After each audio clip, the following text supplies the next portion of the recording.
The distance measurement function is intended for measuring any distance between characteristic points of the system. This function is activated from the upper menu Tools, Distance Measurement.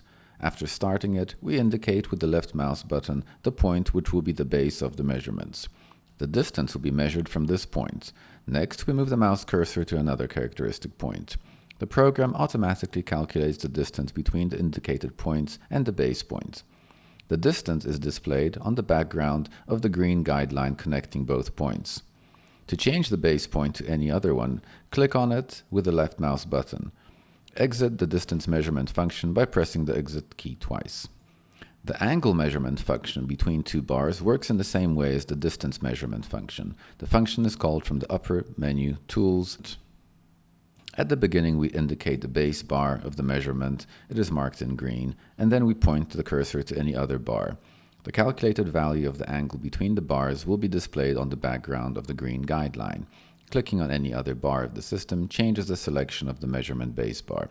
Exit the angle measurement function by pressing the escape key twice. Dimension lines can be entered in the project only between any indicated static system nodes. The dimension insertion function is called from the top menu Tools, Insert Dimension. We indicate the first point, then the second point, and determine the location of the dimension. Pointing to subsequent points, we can insert the next dimension lines.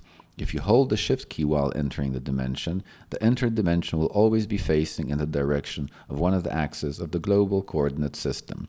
Clicking the Escape key once will end the entry of the next dimension. Double-clicking the Escape key will end the dimension input function.